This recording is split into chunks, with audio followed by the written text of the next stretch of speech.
The station called Crossway Ring never slept. Light flowed through its long glass corridors like a fake sunrise that never ended, and voices from 100 species mixed into a low, constant hum.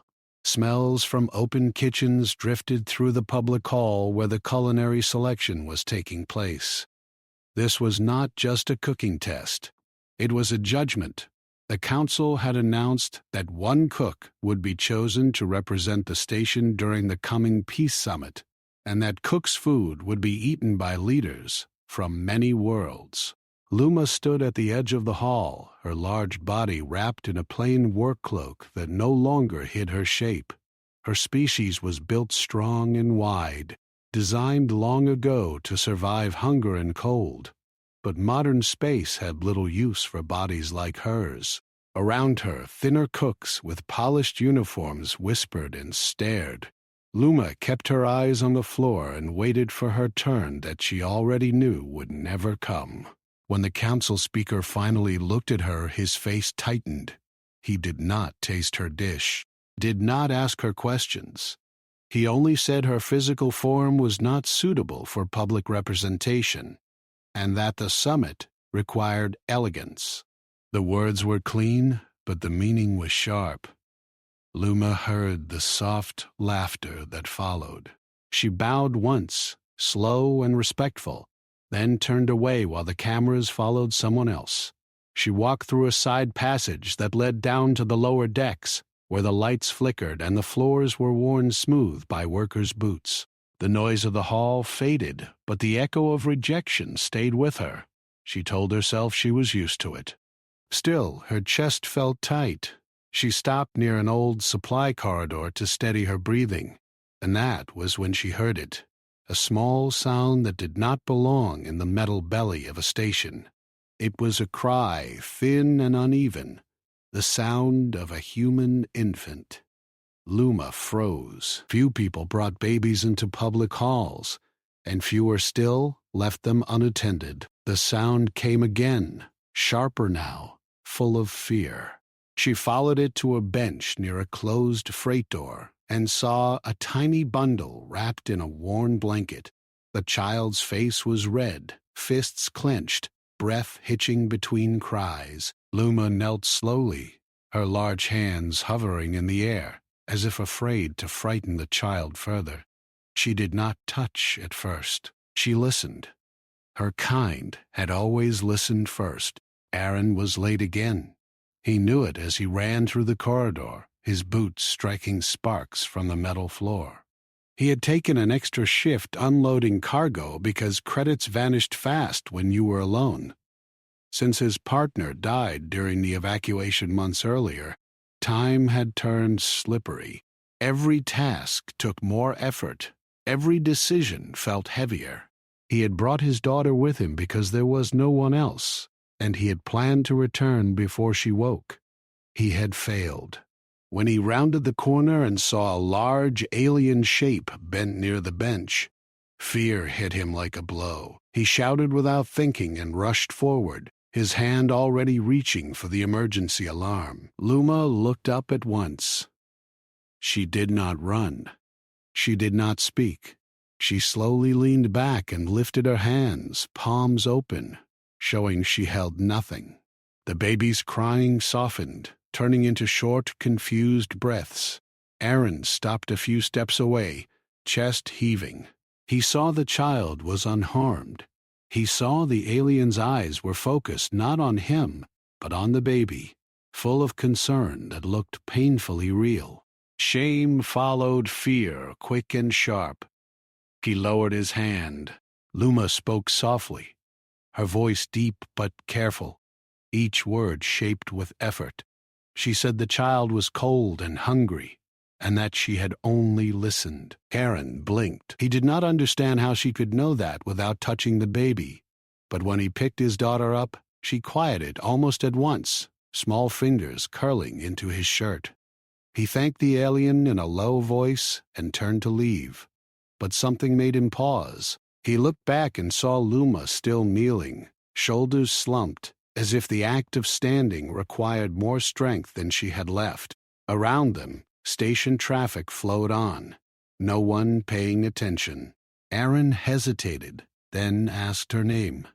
When she told him, he nodded and said his. There was an awkward silence, filled only by the baby's soft breathing. Aaron almost left then, but exhaustion loosened his tongue. He said it was hard to do everything alone. Luma listened without interruption.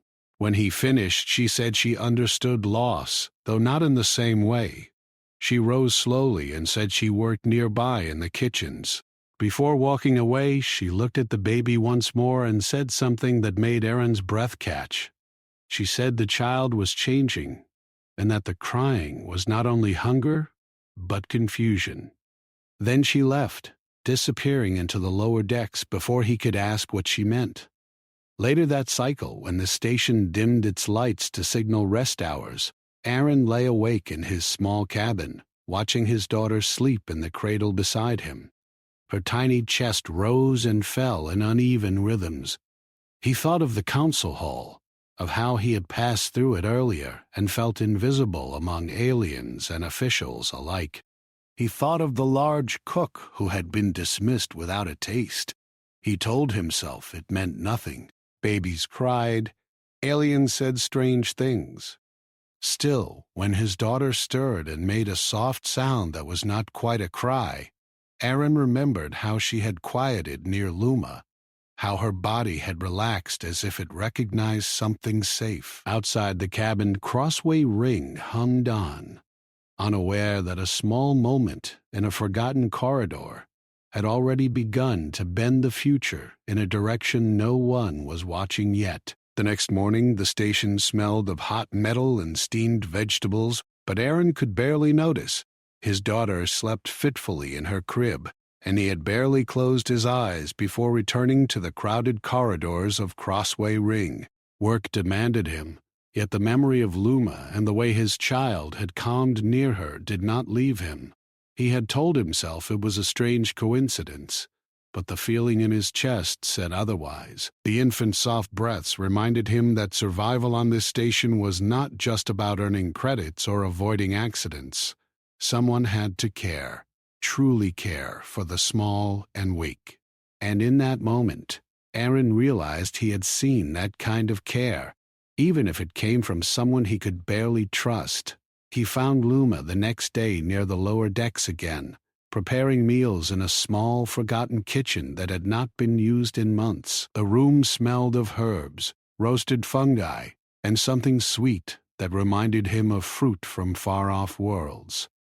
Her large hands moved carefully, chopping and stirring, but she worked with a precision that spoke of years of practice.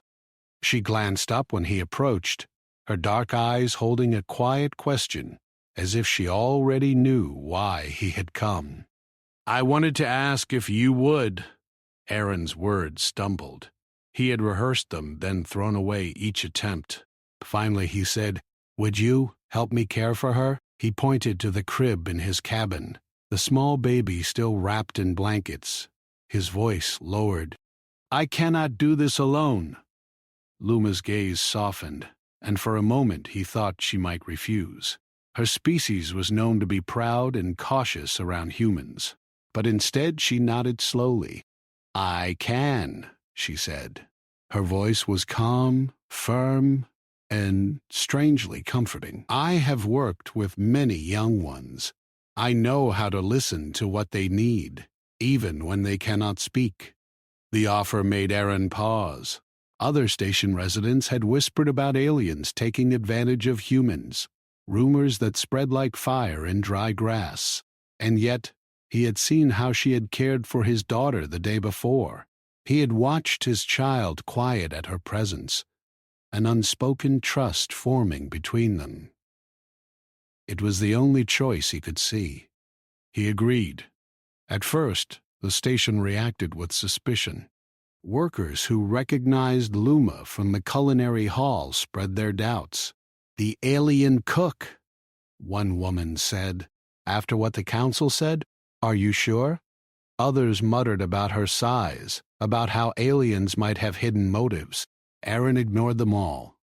though each comment pressed on him like cold fingers. The child needed someone, and he had no family left to help. Luma arrived at his cabin that evening. She moved quietly, careful not to wake the baby. She carried small bundles of food and medicinal powders she said were common for human infants, though he noticed some of her ingredients came from worlds he had never visited. She sat up near the crib, preparing a warm bottle.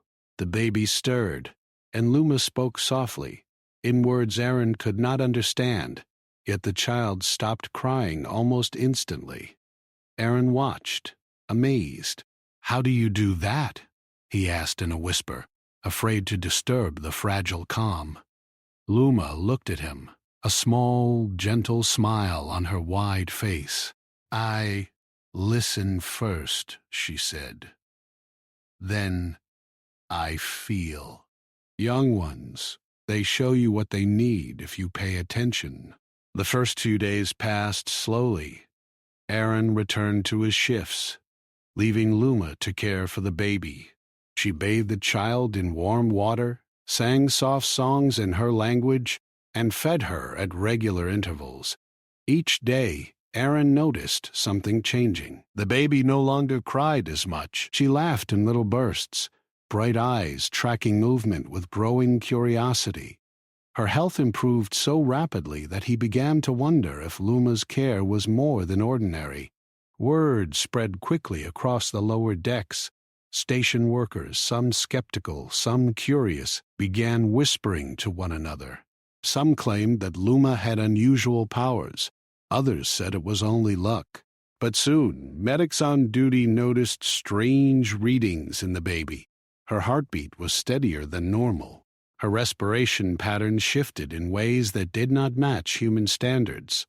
Sensors displayed anomalies in her brain activity, small pulses that did not fit known data.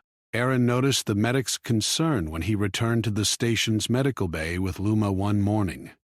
"We need to monitor her," a doctor said, glancing at the readings. "Her vitals are unusual." He frowned. Nothing dangerous yet, but unexpected. Aaron's hand gripped the edge of the counter. "Unusual? What do you mean?" The medic hesitated. "We don't know. Her growth, her cognitive response, her resistance to common station infections, it's unlike any infant we've studied. We need to run tests over several cycles." Aaron nodded, but a small knot of fear formed in his chest. Luma, watching quietly, did not seem worried. She merely placed a reassuring hand on the baby's blanket and said, "She is not sick. She is,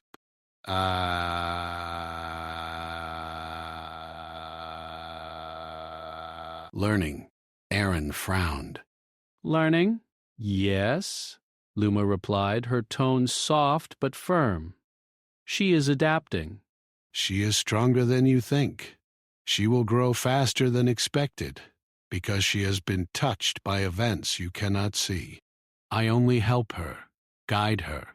Her strength is already in her." The words chilled Aaron. He did not understand what she meant, yet he trusted her. The way she had calmed his daughter yesterday, the way she worked with her now, it was proof enough. He decided not to question her further. Meanwhile, whispers in the station grew louder. Some council members caught wind of Luma's care. Rumors traveled through the corridors like sparks on dry metal. "The alien is tampering with human infants," one official said. "This is interference." Another added, "What does she want? Is it safe?" But the people closest to Luma began to defend her. Workers she had helped over the years came forward quietly, saying she had saved infants, repaired failing biomonitors, and guided injured creatures back to health. None of it was illegal. None of it was public knowledge. Aaron, hearing these stories from neighbors and friends, felt a strange comfort. He was not alone in seeing her worth. One evening, as the station lights dimmed for the rest cycle, Aaron watched Luma feed the baby. Her large hands moved gently, almost reverently, and her voice hummed soft words. The baby's tiny fingers curled around one of Luma's, and Aaron felt a wave of gratitude he could not explain. He remembered how the child had cried yesterday and how she now smiled as if she understood the warmth around her. He realized that Luma's offer was more than help. It was trust. It was a quiet challenge to everyone who judged her before tasting her food, before seeing her skill, before understanding her worth. And he realized that in that small cabin, far from council halls and political whispers, he had a choice. He could refuse help, risk exhaustion, and let fear control his life. Or he could accept Luma's care, trust her instincts, and give his daughter the chance to grow strong. Aaron chose the second. But that night, while the baby slept and Luma cleaned the small kitchen area quietly, a shadow moved in the corridor outside. Corin, a station official known for suspicion and strict rules, had been watching.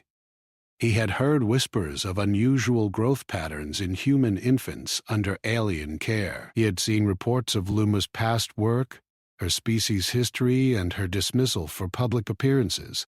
He did not trust what he had not seen, and he did not forgive what he did not understand. Corin's hand hovered over a communicator. If he reported the situation, the council would intervene immediately. Infants were under strict human oversight, and any perceived alien influence could lead to investigations, even confiscation. His lips tightened. The baby's unusual readings, combined with Luma's mysterious background, were enough to alarm any official, but Corin hesitated. He had not yet observed the child directly, nor had he seen the care and attention Luma provided. There was something human, almost, in the way she handled the infant. He stepped back, watching silently. For now, he decided to wait. In Aaron's cabin, Luma finished her nightly routine and placed the baby in the crib, humming a lullaby of her species. She whispered softly, words Aaron could not translate, but the tone carried warmth and reassurance. She looked at Aaron with wide, gentle eyes. "She will rest," she said. "She is safe with me." "You must sleep too. You need strength." Aaron nodded, though his mind raced. He was grateful, but unease lingered. The station was not always forgiving to those who bent rules. Humans feared what they did not understand, and officials like Corin waited in shadows, ready to act on fear alone. Yet watching Luma care for his daughter, Aaron felt hope. Somewhere in the distance, the station thrummed. Engines hummed, doors slid open and closed, lights flickered. Life went on, unaware that a small infant under alien care was quietly changing, adapting in ways no one yet understood. And Luma, the cook rejected for her weight and dismissed for her appearance, had quietly stepped into a role no one had expected: protector, guide, and teacher for a life that might alter everything. Outside, the corridors remained busy, full of travelers, merchants, and workers. Rumors swirled like dust in the air, but in the quiet cabin, one small human child slept. And for the first time in cycles, Aaron felt something he had not felt in a long time: relief, trust, and the fragile hope that together they could face the unknown. The station never slowed. Even in the quietest hours, metal walls vibrated with machinery, and the corridors echoed with footsteps of travelers, merchants, and workers from countless worlds. Yet in a small cabin tucked into the lower decks, a human father and an alien cook watched an infant's life change quietly. Aaron had returned from his shift to find the baby awake, her small hands reaching for the sunlight that barely filtered through the cabin window. Her dark eyes were alert and bright, as if she had already learned more than a typical infant should. Luma moved with her usual calm, preparing a simple meal for the baby, her large hands surprisingly gentle.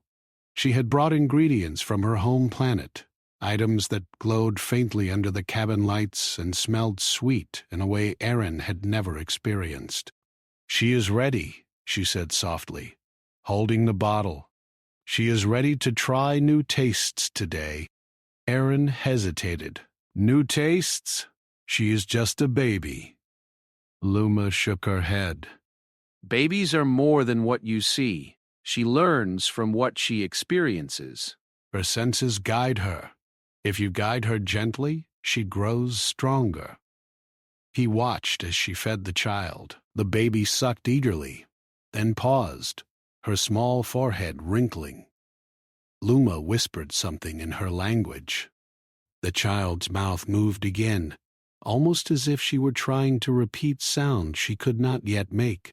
Aaron's heart pounded. There was something unusual here, something beyond normal development.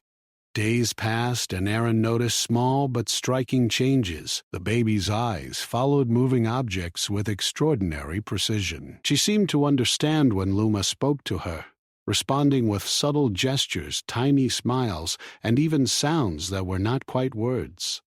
Her laughter had a musical quality, sharp and clear.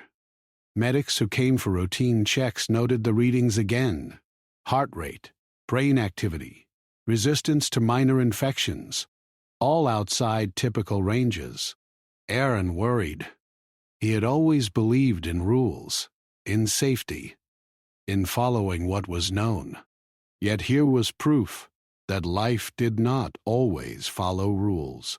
Life sometimes moved in strange, powerful ways. One afternoon, as the sun glinted off the station's outer hull, Luma sat across from Aaron, preparing small, colorful meals for the baby. "She is changing faster than you realize," Luma said, her voice low. "Not because of me, but because of events she survived before coming here. I only guide her." Aaron frowned. "Events she survived?" Luma's eyes darkened slightly. When young ones experience danger, fear, or loss, their bodies remember. Your child has survived what no human infant should survive. Her strength is hidden, and most adults cannot see it. But I can. Aaron swallowed hard. He thought of the evacuation, the fires, the ship crash. He thought of how he had lost his partner, and how he had barely saved his daughter. He had believed she was fragile, weak, a small life too young to survive such horrors. Yet here she was, eyes bright, fingers strong, her small body resilient beyond belief. He did not know whether to feel relief or fear. "And the council?" he asked quietly. "What if they hear about her?" Luma's expression was unreadable. "They will notice. Others will watch. Some will fear her growth. Others will see what I see. You cannot control that. Only guide her." Aaron nodded slowly. He realized that trust, not fear, would decide their path. And for now, trust meant Luma. The next week brought more unusual changes. The baby began to mimic sounds more clearly. She reached for objects, understanding cause and effect faster than typical children. Small tests Aaron devised, like dropping a light toy to see if she would grab it, showed intelligence beyond her age. At times he could swear she understood him, not just Luma, responding to commands before he even finished speaking. The medics called again, insisting on monitoring. Corin, the suspicious station official, had taken a personal interest. He arrived quietly one cycle, clipboard in hand, and watched from the doorway.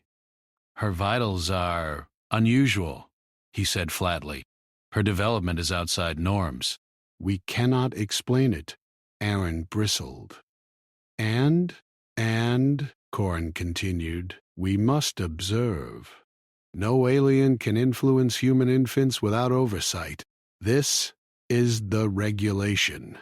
"You understand that?" Aaron's jaw tightened, but he did not answer immediately. Luma's eyes met his, calm and steady. She said nothing but moved closer to the baby, her presence alone seeming to shield the child. Corin cleared his throat. "We will take samples.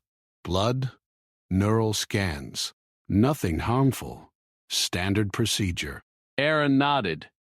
"Do it. But she stays with me." "No one takes her from this cabin without my consent." The official's eyebrows lifted. "We will see about that," he said, but he did not press further for now. After Corin left, Aaron sat in silence, the baby resting against his chest. Luma crouched nearby, observing. "Do not fear them," she said softly. "They do not understand yet. When they see, they will choose. Until then, guide her gently." Aaron looked down at the tiny face, peaceful now. He wondered what she would become. He had no answers, only hope and a deep, growing respect for Luma. That evening, the baby refused her bottle from Aaron. She cried in tiny bursts, arms flailing. Luma knelt beside them.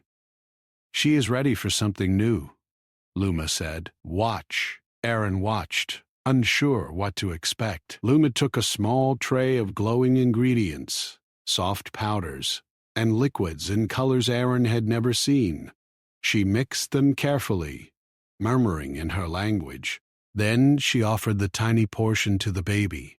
The child reached for it herself, taking it eagerly, and within minutes seemed calmer and more alert than ever before. Aaron's mouth fell open. "She... eat it," he whispered. Luma nodded. She is strong. She will grow stronger. "But it must be gentle. You guide her in small steps, never force." Her mind is ready, not her body. Watch carefully. Aaron realized he had underestimated both Luma and his child. What they were doing was beyond normal care.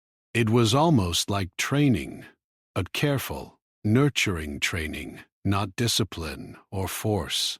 He felt a mix of awe and fear. The following day, medics returned with portable scanners. They began tests, their instruments beeping softly as readings streamed into consoles. Corin stood silently behind them, observing with tight lips. Luma did not intervene, but Aaron noticed small movements of her hands, subtle gestures in the air, as if guiding energy. The baby's vitals responded immediately, stabilizing more quickly than any human protocol could account for. The medics exchanged glances, puzzled but silent. Corin's expression darkened. Aaron knew what Luma had done. "How did you?" he asked, but she only shook her head. "Do not worry. I only help her use what she already has." Aaron realized that no one on the station, not even the medics, fully understood the child. Her body, her mind, her very existence was different. He wondered if humanity had ever seen anything like this before. Later, when the cabin was quiet again, Luma spoke more about her past. She told Aaron of her work with younglings on her home world, where her species had long ago developed a natural ability to sense biological imbalances in children. It was a skill that had been revered, used to prevent illness and guide development. But modern society had moved on. Her own planet dismissed her for her size, for being too visible, too different. Here, in the lower decks of a distant station, she had found purpose again. Aaron listened in silence, absorbing her words. She had been cast aside for what others saw as flaws, yet she possessed abilities humans could barely comprehend. And now she had placed her trust in him and his daughter, in the quiet bond forming in this small cabin. As he thought about Corin and the council, a small sense of unease grew. Others would not understand. Some would fear the child, or Luma. Others might try to control her, to use her abilities for their own goals. Aaron realized that their quiet life, their small, safe cabin, was temporary. The wider station would not ignore them for long. That night, Aaron sat beside the crib, the baby sleeping peacefully against Luma's lap. He felt both hope and fear. Hope, because he knew that the child was growing strong under care that no one else could provide. Fear, because he knew the world beyond the cabin would soon notice, and with notice would come judgment, interference, and maybe danger. Luma hummed softly, a tune that seemed to calm not only the baby, but the entire room. "Do not fear," she said again. "She is ready. You only guide her, gently, with trust. Others will see in time. Until then, protect her with what you have." Aaron nodded, feeling the weight of responsibility more sharply than ever. He could not imagine life without Luma's help. He could not imagine facing the challenges ahead alone. Together they had begun to shape a small miracle, one child growing stronger with every careful step, guided by an alien who had been rejected for her weight, but never for her skill, her knowledge, or her heart. Outside, the station continued its endless rhythm, unaware of the quiet miracle happening in one corner of the lower decks. Yet whispers were growing, rumors spreading, curiosity rising. The council, the medics, Karin, all would have to confront what was happening here. And soon, Aaron knew, the world beyond their cabin would no longer be able to ignore the child or the alien who had taken her first steps into a future no one could yet imagine. The station corridors felt colder than usual, though the lights burned the same pale glow over the metal floors. Aaron walked quickly toward his cabin, his boots clanging against the walls. He carried supplies for the baby, extra blankets and formula, but his mind was heavy with unease. Rumors had grown louder. Station workers whispered about unusual growth, alien influence, and strange readings in the child. Some were curious, others fearful. And among those who watched from the shadows was Karin, the council official whose eyes never seemed to leave the lower decks. Aaron reached his cabin and found Luma already there, preparing a small meal. Her large hands moved carefully, mixing ingredients with precision. The baby sat in a small chair, giggling softly, reaching for colorful shapes Aaron had brought, but something in the air felt tense. Luma's eyes darted toward the corridor before she spoke. "They are coming," she said. Aaron frowned. "Who?" "The council. Karin has reported her growth. They will arrive soon to examine the child." Fear twisted in Aaron's chest. He had suspected this day would come, but knowing it was near made his heart pound. He looked at the baby, who was oblivious, laughing and reaching for Luma's hands. The child seemed strong, resilient, almost too aware for her age. Aaron realized how much she had changed in just a few cycles under Luma's care.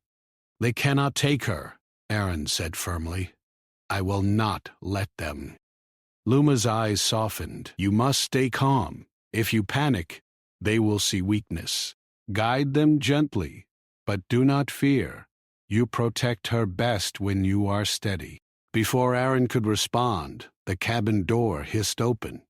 2 council envoys entered, Karin at the front, his face tight and cold.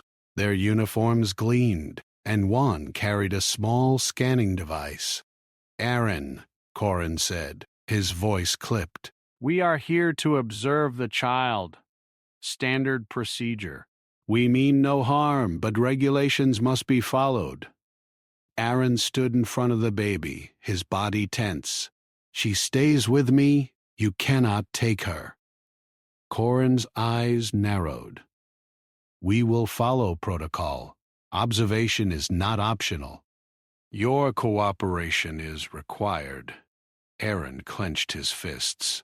He thought of the baby's bright eyes, of the gentle way Luma had guided her, of the quiet miracle unfolding in this small cabin. He realized that he could not let fear dominate him. but he also could not allow strangers to interfere. "You may scan her," he said, voice firm. "But you do it here, with me present." "She does not leave this room." Corin hesitated, then nodded. "Very well. But remember, you are responsible for her safety. Any irregularities and the council will act." The medics set up their instruments, scanning the baby's small body with soft beeps and lights. Aaron watched, anxiety tight in his chest. The baby cooed, reaching for the lights, but Luma's calm presence kept her steady. Aaron realized again how much he relied on her, how essential her guidance had become. As the scans progressed, the monitors began to display numbers and patterns that puzzled even the medics. Heart rate, neural activity, resistance to common illnesses, all readings were outside normal human ranges. One medic whispered to Corin, who stiffened. "We cannot explain this," the medic said. Corin's voice was low, but sharp. "But make no assumptions. Observe only." Aaron turned to Luma. "Ah, what is happening to her?" he asked, whispering. "She is adapting," Luma said. Her tone was calm, but her eyes held quiet worry. "Events she survived before coming here have left marks. Her body remembers danger. Her mind remembers loss. She is learning faster than a human infant should. We only guide her, but others may not understand." The medics continued their work, taking small samples and scanning repeatedly.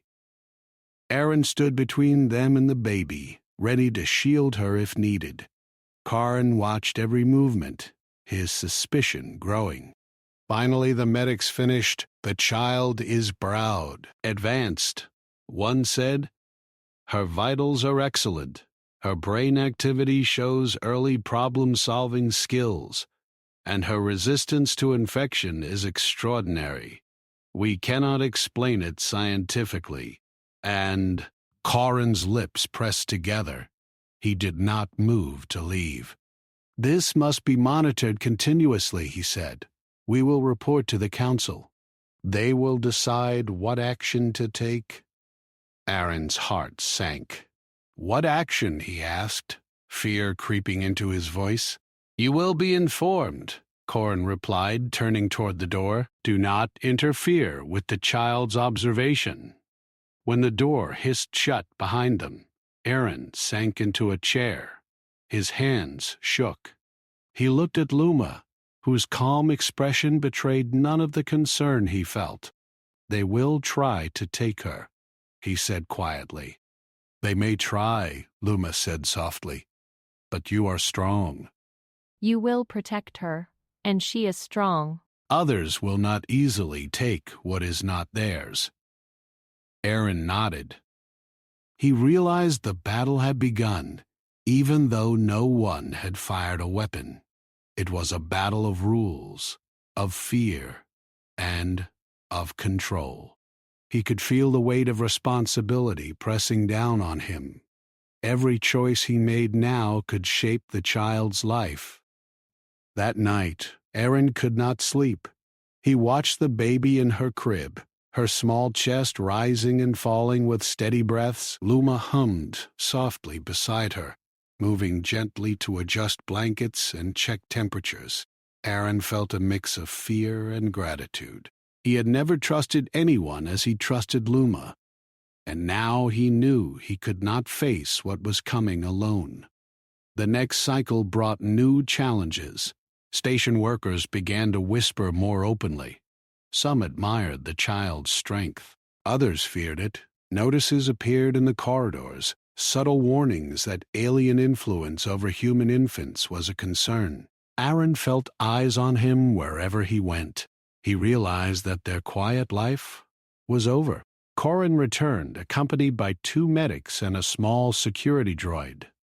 "Observation continues," he said. "Any interference will be considered a violation of station regulations. You understand, Aaron?" Aaron nodded. "I understand, but she stays with me. The security droid scanned the room, its sensors sweeping over the baby. Luma remained calm, standing protectively beside the crib. "You cannot rush what she is becoming," she said to Karin. "She grows at her own pace. Any interference could harm her." Karin's expression hardened. "We will not interfere unnecessarily, but we will monitor. The Council decides." Aaron clenched his fists. "Then I will show them she is safe." He began documenting every small improvement, every milestone. He reported the baby's laughter, her ability to reach for objects, her growing coordination. He noted the small ways she responded to Luma's guidance. Each day the child seemed more aware, more capable, more alive than anyone expected. Yet fear never left Aaron. He knew Karin would not stop, that the Council might act to control or remove the child. He felt the weight of responsibility pressing down, heavier than any work shift, heavier than the grief he had carried for months. He realized that protecting her meant more than defending her body. It meant defending her very life and future. One evening, the baby reached out to Luma, and Luma took her small hands gently. She spoke softly, words Aaron did not understand, but the baby's eyes lit up. She smiled, and for a moment, Aaron saw a bond that no rules or council could break. "She trusts me.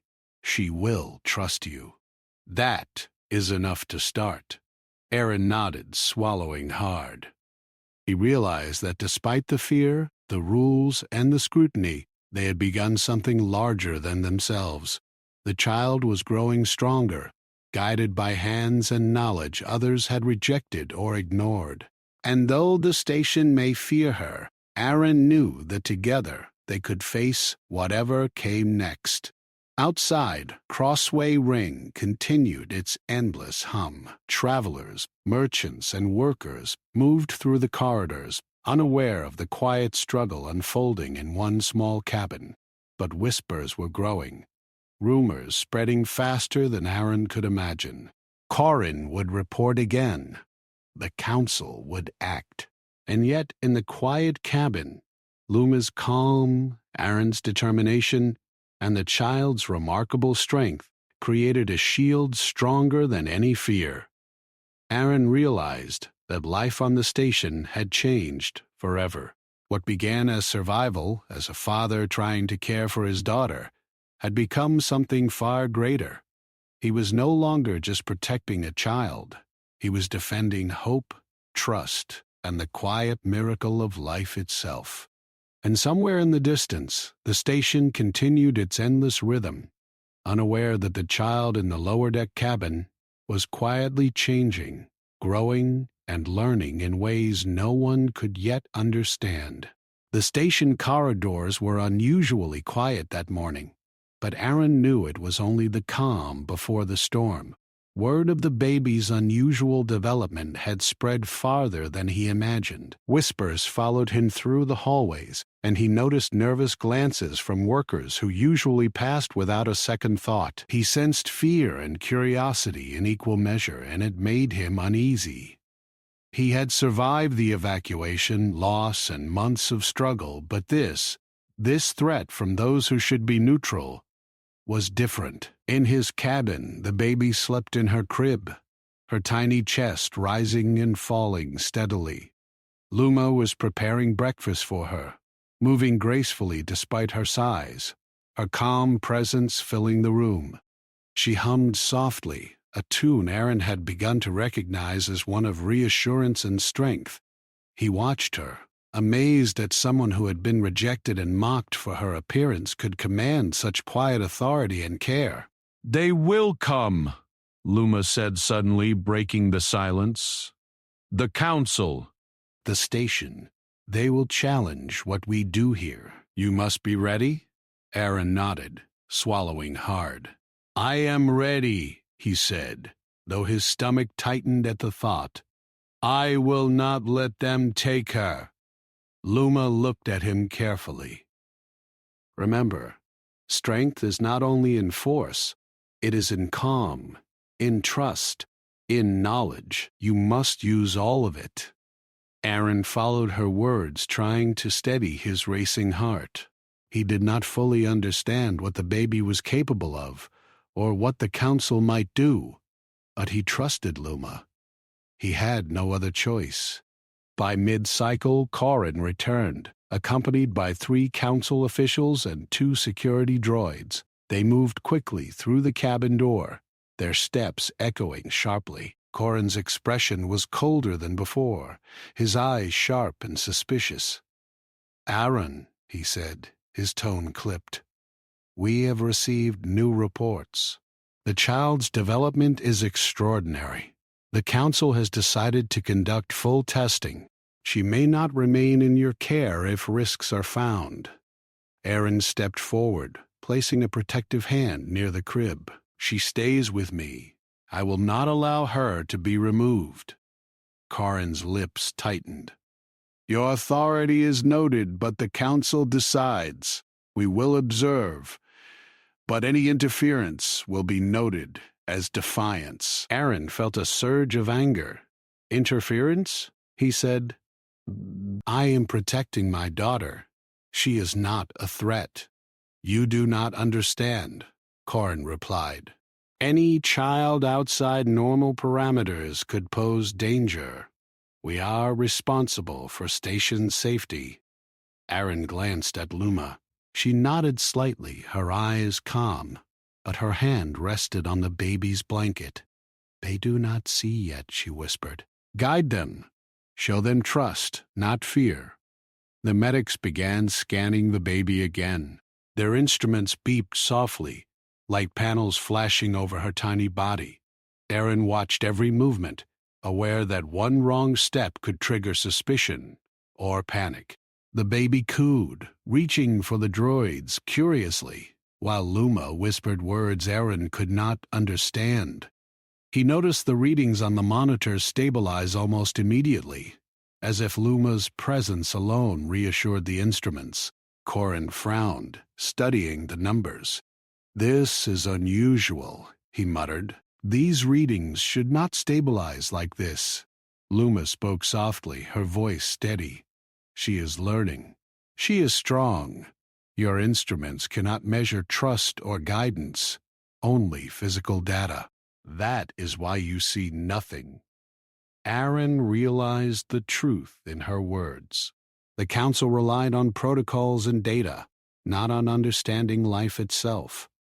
They did not see what he and Luma could: the bond, the trust, the small miracles of care and guidance. By the end of the observation, Corin and the officials left, but not before issuing a warning. "We will return," Corin said. "Any change must be reported. Do not underestimate the council." Aaron let out a long breath, relief mingled with dread. He turned to Luma. "They will come back." "They will," she said. "And when they do, you must be ready. But you are stronger than you know."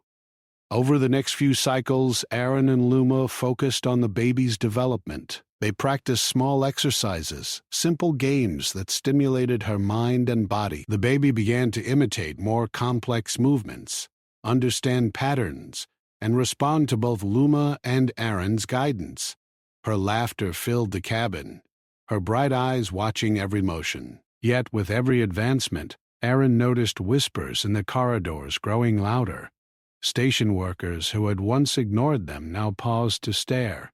Rumors of the alien cook guiding a human child had reached not only Corin but others in the council. Fear and fascination spread together, and Aaron knew the station would soon demand action. One evening, as Aaron watched the baby crawl toward a small toy, he realized just how extraordinary her development had become. She reached for shapes, recognized colors, and responded to instructions faster than most children half her age. He felt both awe and fear. The world beyond their cabin would not understand, and the council might act before he could protect her. Luma approached, placing a gentle hand on his shoulder. "She grows not because of me alone," she said, but because of you. Trust, guidance, and patience. These are stronger than any rule the council can make." Aaron nodded, determination settling in him. "I will protect her," he said quietly. "No one will take her from me." But the station had already noticed.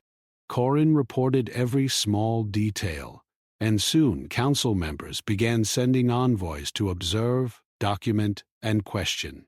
Aaron and Luma found themselves under constant scrutiny. Every meal, every game, every small laugh or movement of the baby was recorded. The pressure mounted, and Aaron feared what would happen if the council decided to remove the child entirely. One day, a message arrived from the council itself, summoning Aaron and Luma to a formal hearing. They demanded explanations for the child's unusual development and Luma's presence and her care. The message was polite, but its tone carried authority and warning. Aaron read it aloud to Luma, who listened quietly. "They want you," she said softly. "Do not fear. You will show them what matters." Aaron clenched his fists. "I cannot let them take her." "You will not," Luma said. "We will face them together. And when they see her, they will understand." The hearing was tense. The council chamber was filled with officials, medics, and observers from multiple species. Aaron stood beside Luma, shielding the baby in his arms. Corin sat at the front, expression cold, his fingers tapping a rigid rhythm on the table. Council members asked questions, inspected reports, and demanded explanations for every anomaly. Aaron answered simply, describing the baby's milestones, her daily routines, and Luma's guidance. He did not exaggerate, but he emphasized care, trust, and observation. When Luma spoke, she described her species' abilities to sense health, development, and potential in young ones. She explained that the child's extraordinary growth was a combination of resilience, survival, and careful guidance. Her voice was calm, authoritative, and impossible to ignore. The council listened, some skeptical, some intrigued. Corin leaned forward, eyes narrowed. "You speak of guidance," he said, "but how can we trust an alien to care for a human child? Regulations exist for a reason." Aaron stepped forward. "Trust is not measured in rules or regulations. Trust is shown in actions.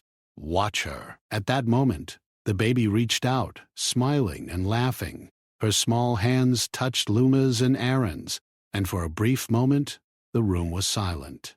The council observed the child, noting her alertness, her curiosity, and her responsiveness. Even Corin's face softened, though he did not admit it. "She is learning," Luma said, "not only from me, but from her surroundings, from her father, from every experience. She grows stronger every day, not because she is extraordinary alone, but because she is cared for." The chamber remained quiet. Some members whispered to each other, while others recorded notes. The tension was thick, but for the first time, Aaron felt hope. He realized that the bond between Luma, the baby, and himself could not be broken by fear or rules alone. Finally, the council voted. Their decision was cautious but clear. Observation would continue, but the child would remain with Aaron and Luma. The council required regular reports and check-ins, but no immediate removal would occur. Aaron let out a long breath, relief flooding through him. Luma placed a hand on the baby's head, smiling softly. "You see," she said, "strength and care cannot be denied." Aaron nodded, feeling the weight of months lift slightly. He realized that the battle was not over. Others would continue to watch, to doubt, to question. But for now, they had won a small victory. The child remained safe, nurtured by hands that understood her needs. That night, Aaron watched the baby sleep, her small body relaxed and peaceful. Luma hummed quietly, a melody that seemed to wrap around the room like a protective shield. He felt a deep gratitude, not just for her care, but for her courage, her knowledge, and her unshakable calm. Outside, the station continued its endless rhythm, unaware of the quiet miracle taking place in one small cabin. Whispers and rumors would continue, scrutiny and fear would persist, but in the heart of the lower decks, life thrived. The child grew stronger each day, guided by hands that had been rejected and judged by many, but had never lost their skill, their compassion, or their hope. Aaron knew the future was uncertain. The council could act at any moment, and challenges would continue. Yet, for the first time, he felt a quiet confidence. Together they could face the world, protect the child, and nurture her extraordinary potential. And in that small cabin, the beginnings of something greater than fear, rules, or suspicion quietly took shape. A bond of trust, care, and hope that no one could take away. The station hummed with its endless rhythm, but in the lower decks, something extraordinary had quietly taken root. Aaron watched the baby crawl across the floor, her small hands reaching for a brightly colored toy. Her eyes sparkled with intelligence and curiosity that seemed beyond her months. Luma stood nearby, her large hands folded calmly, her dark eyes following every movement of the child. She did not need to speak. Her presence alone shaped the room, guiding the baby with quiet authority.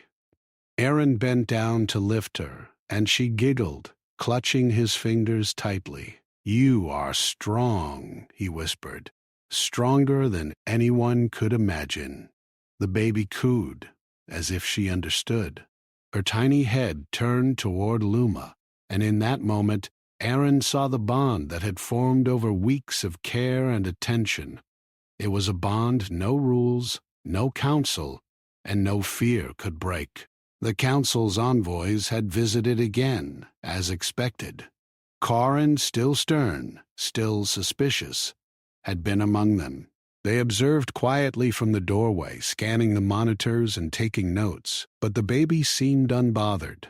She responded to Aaron and Luma, laughing and reaching for toys, showing intelligence and adaptability that left the council members unsure how to proceed. Aaron realized something important. The child was not just surviving, she was thriving, and she was doing so because of care, guidance, and trust, not fear, not rules.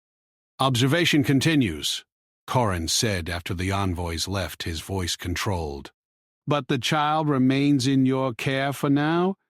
Any further irregularities will be reported." Aaron nodded, though a part of him wanted to argue, to tell him they were more than irregularities. They were a sign of something remarkable, but he held back, letting the calmness of Luma and the baby guide him. Sometimes action was not loud or forceful. Sometimes it was quiet and steady. Over the next cycles, the baby continued to grow and learn at a pace that astonished Aaron.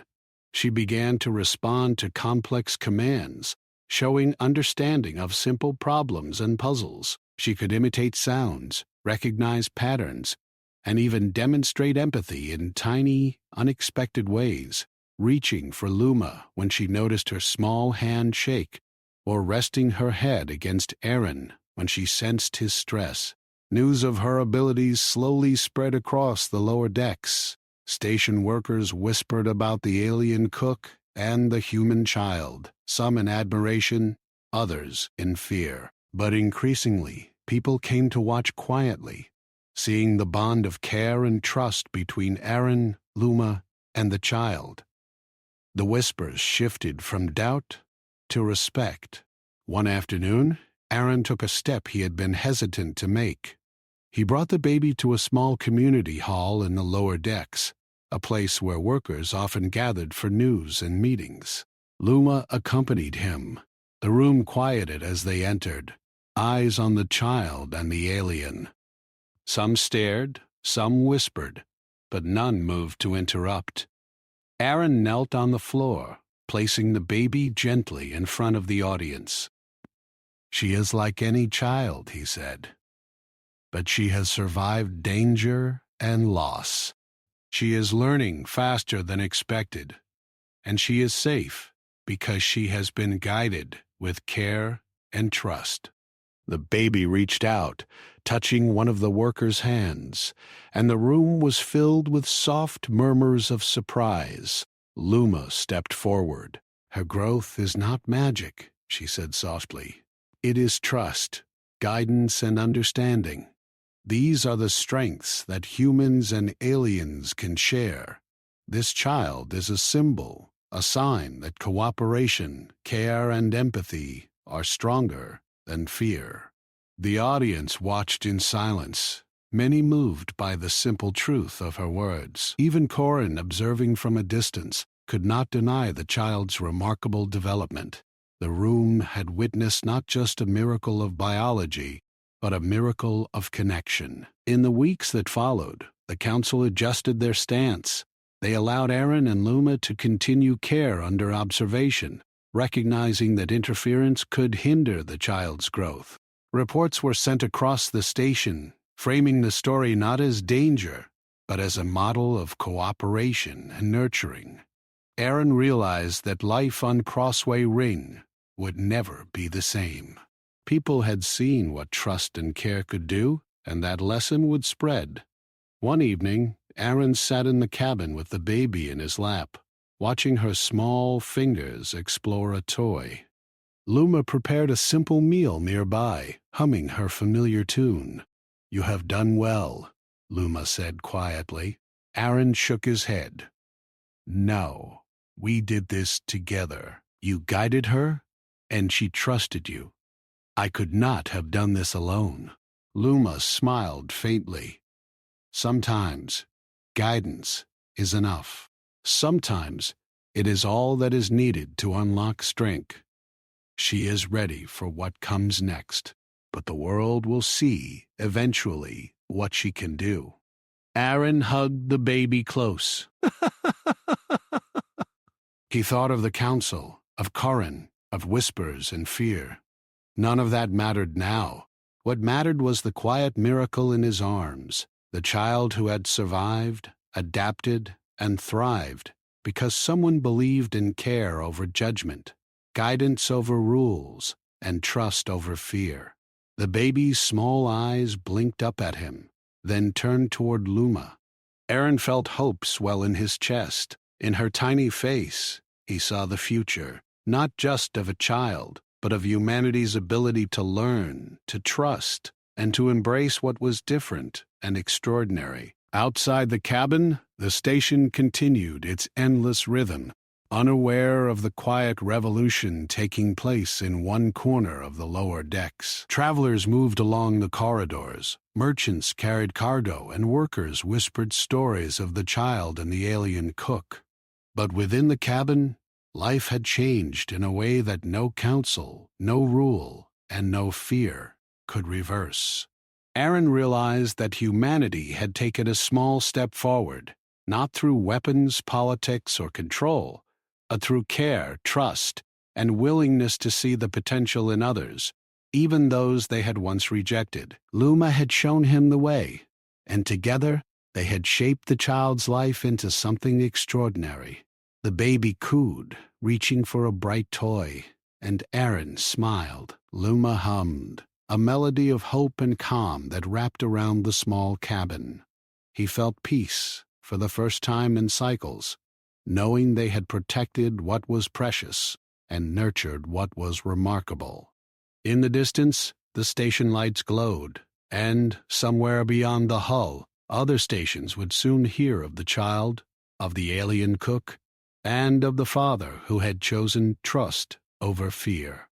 The ripple of their actions would spread quietly but powerfully, showing that humanity, when willing to listen and care, could rise stronger than anyone imagined. Aaron looked at the baby, then at Luma. "We did this together," he said softly. "Yes," Luma replied. "And the future will see it," They will remember what care, trust, and courage can do. The baby laughed, a small, bright sound that filled the cabin with warmth. Aaron held her close, and in that moment, he knew that no matter what challenges came next, the child would grow strong, guided by love and wisdom. And in that quiet corner of the station, a small miracle had become a promise that humanity could rise, not through fear or force, but through understanding, courage, and trust in what others could offer. Outside, the station continued its endless rhythm. Ships docked and departed. Traders shouted prices in distant corridors. But in the lower decks, a father, a child, and an alien cook had quietly changed the future. And no one who witnessed it would ever forget.